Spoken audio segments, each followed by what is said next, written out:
well today I'm making something a little bit different.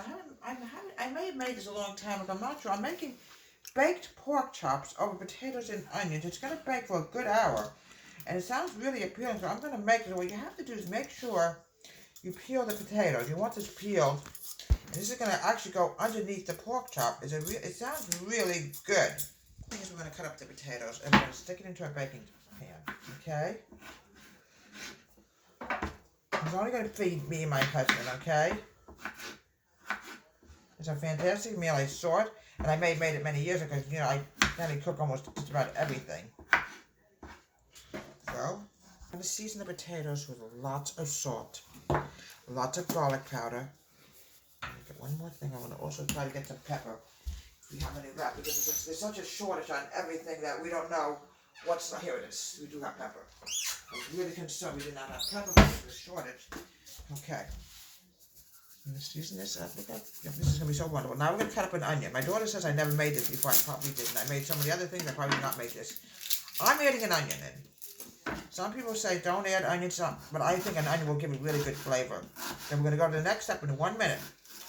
We're going to add in, we're going to do the pork chop, and we're going to have to season them also. Put the onion in on top of the potatoes. This is what we're basically making today, but it's going to be baked pork chops. Always wash your hands, especially with what's going on in the world right now. You don't want to take any chances at all and contact this thing. It's dead. You know, we're going to put on tons of salt. Turn it over. And what we're going to do, I'm going to get everything on you. I'm going to tell you exactly what we're going to do. Tons of garlic powder in this because you want to really have this flavored up. And I'm going to let it stew in its own juices for a few minutes, as they call it. I'm also going to add in a little bit of pepper.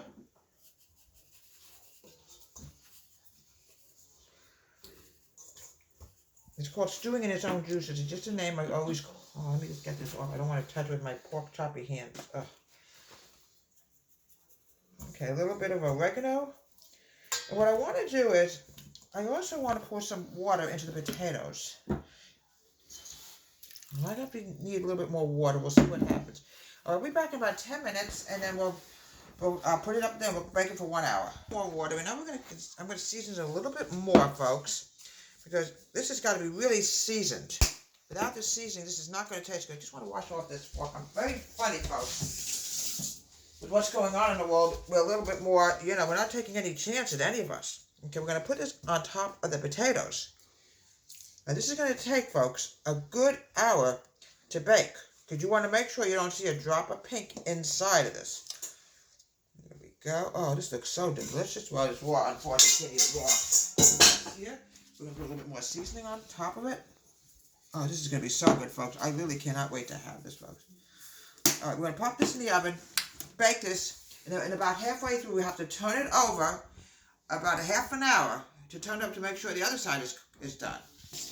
And folks, here we have delicious pork chop baked. Oh, it's going to be so good. I'm going to season it. You got to really put a lot of seasoning on it. It's great stuff with applesauce and a little bit of corn. I'm Deborah Ray's Home Country Kitchen. Have a great day. Peace, God, for a wonderful YouTube channel.